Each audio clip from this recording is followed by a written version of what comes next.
Today you join me at one of the most famous GTR specific dealerships here in Japan. This is Best Star, just outside of Tokyo. I've been wanting to come to this place for a very long time, and this video is part of my series where I take you through some famous shops and places in Japan that I've been wanting to go to for years. I'll tell you how to get here, show you around and tell you if it's worth it. I'm aiming to do this as a very quick little mini series to introduce you to some cool places in Japan, or if you've been here before, then you can have a little nostalgia hit and figure out what you want to do next time you come to Japan. My name's Pat, this channel is 2PJZ. A very warm welcome if you're a new viewer here, thank you for clicking, and if you're returning, good to see you again. Let's get stuck in.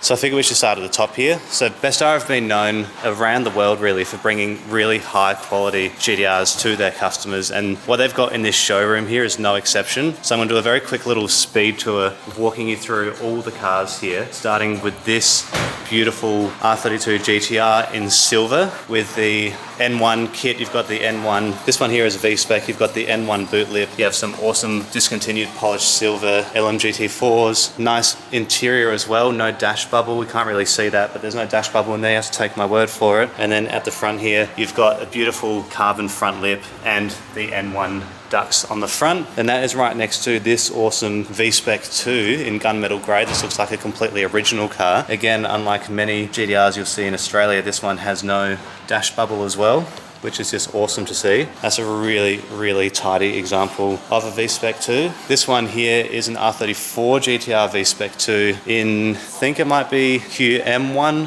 white. It's sort of hard to tell in this light. This one's got some LMGT4s as well with the embossed Nismo logo, Nismo side skirts, got Nismo carbon pillar trims as well, black interior as well being a V-Spec 2. And I'm so sorry for this light, it's very harsh. Middle of the day here, but hope you're enjoying regardless. So this one, for V-Spec 2, if you're not too familiar, the easiest way to tell is if it has this carbon NACA duct. The V-Spec 2 bonnet is actually fully carbon, but from factory Nissan painted it and left the NACA duct exposed, which I think is a really cool touch. I think for me one day, a V-Spec 2 would be something that I would want to buy. It's particularly a Bayside blue one, like we have behind me here. That's, I think, my ultimate spec. But then stepping up from that, my dream, if I had all the money in the world, would probably be to buy an S1 R34 or a Bayside blue V-Spec 2 Nero. But anyway, enough dreaming, more talking and getting to work. Then here you've got this silver R35 GTR. Not too sure what year this one is. I think this is one of the later models. I think this spoiler looks like it might be from a later model R35. There's no information here on this one. Beautiful looking car. I just love R35s. They're such monsters. And that one is next to this Nismo. And this one's got like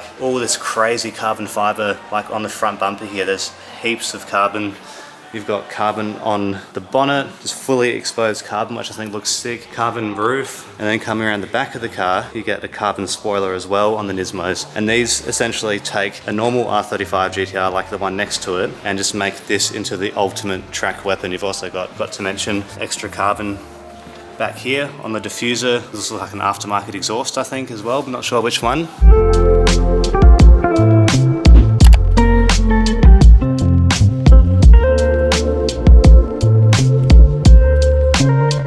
Then here you've got this beautiful silver V-Spec 2, but this one has something very special on it, which is this Omori factory sticker. So I assume this car, without asking the staff here, was refurbished or built by the Omori factory at some point, which is Nissan's headquarters down in Yokohama where they build all their cars. One of the easiest ways to tell if it's an Omori factory built or tuned car, or if it's a car they've looked after, is with this little sticker here. On the Z-Tune fenders, that's actually an exposed piece of carbon that they leave, but these are just the normal fenders. There aren't any cars, oh actually over here, this one has the Z-Tune fenders, which has that little extra lip. That's how you can tell if it's a Z-Tune, and the Z-Tune bonnet as well on this one. I think it might have the Z-Tune front bar too, but this one just has a little sticker. This actually is an R2. Wow. Okay, so take back everything I just said about it maybe being built by the Omori factory. This car is a genuine R2, which if you want to read all the specs, you can have a look there. Let you pause that. But the R2 essentially took the R34 GTR and gave it a complete overhaul. It's not quite a Z-Tune, but it's still a very special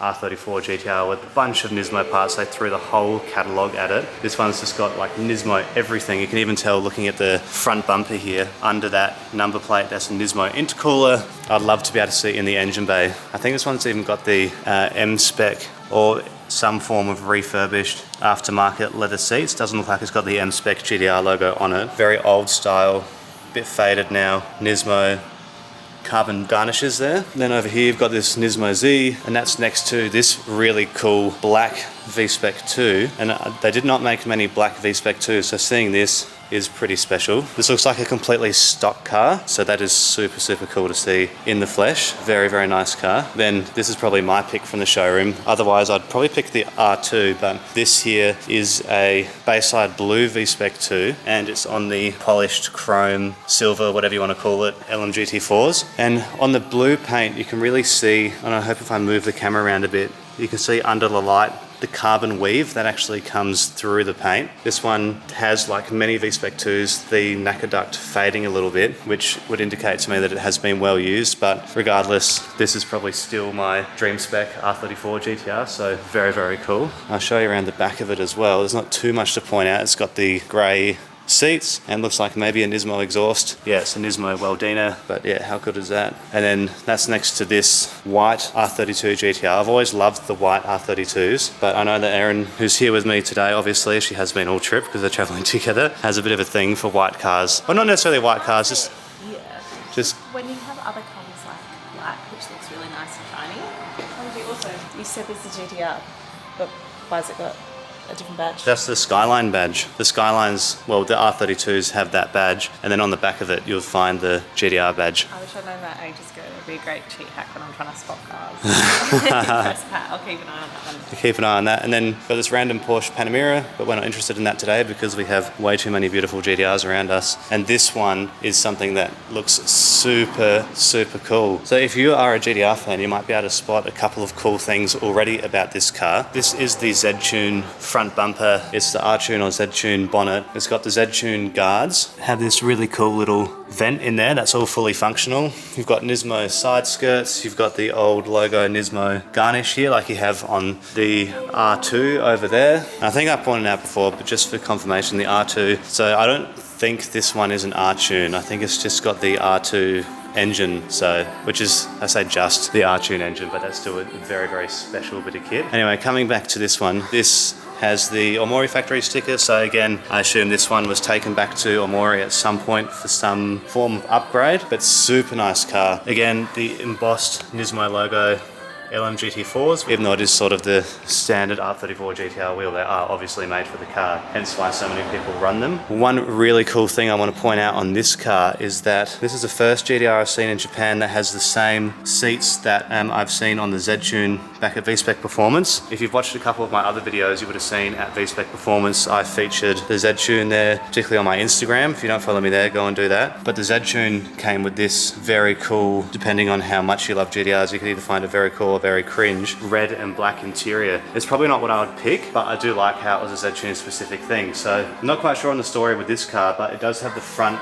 and back seats both matching in this red and black, which as I said, you only find on the Z-Tune. So that's pretty cool. And then you've got a white Nismo shift knob and the stock R34 GTR wheel that looks like it has been reupholstered with this little red stitching, which is super cool, and a white face Nismo cluster harding in there too. That's the extent of the inside. It's just over here. I don't want to go too much because the guys here are working, but over here it looks like they've got some parts and things, and then it's where they keep a lot of their stock. So maybe we can go around the back and have a little bit of a look outside and then wrap up, because as I said, this was supposed to be just a quick little tour, and then once we do that, I will tell you how to actually get here.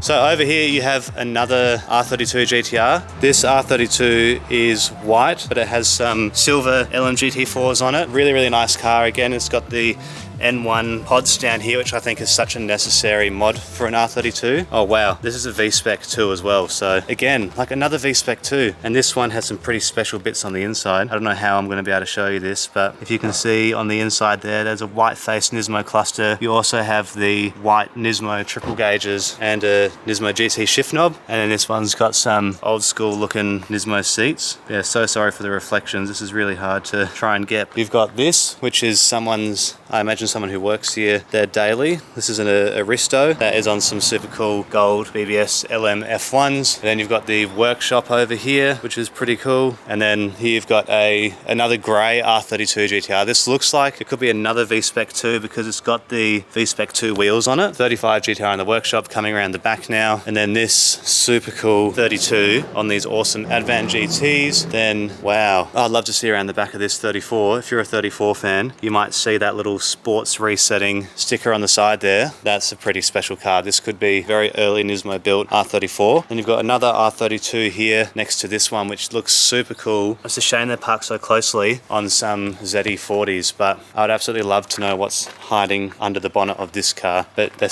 parked so closely together, that's really given me lots of anxiety. So that's a tour of all the cars done. Now, if you're interested in getting here yourself, it is much easier to drive, but you can take public transport. We came back from Fuji and actually had hired a car, so essentially drove from Fuji, but I just checked, and coming from Tokyo, coming from Shibuya Station specifically, it's around a 35-minute drive. It's currently about 12:30 on a Tuesday, so that's not too bad if you do have a car. But if you want to come by public transport, it is about 50 minutes, and I think you have to take a train and then a couple of buses. So it is definitely possible to get here, and I would recommend it because the caliber of GTRs, like if you're a GTR fan like me, I'm an absolute GTR nut. Like you can already tell, I've probably got my Mind shirt on, gives you a little sign about where we're going later. A place like this is somewhere I've been wanting to come for a very long time, and I'm very happy that I did. The staff here are very accommodating. I think they would expect that they do get a lot of tourists come in. So again, as long as you are respectful, like I talk about in all of my videos that I've done in this series, if you can, try and get in contact with them early. I met these guys at Nismo Festival over the weekend, and just make sure that you come across as very genuine. Don't be a dickhead. It's not very hard. Just make sure that you are as respectful as possible and that you're a good person, and people will be happy to do a lot for you, and just show that you're a genuine enthusiast. So if you have enjoyed today's tour, there is so much more coming. So please make sure you leave a comment below about what you want to see next, because I have so much footage I haven't posted yet from Japan. And let me know what you loved about today's video. Let me know your favorite car, whether it's something out here or inside the showroom. My name's Pat. You've been watching 2PJZ. Please subscribe if you're new. We'll see you next time. Thank you.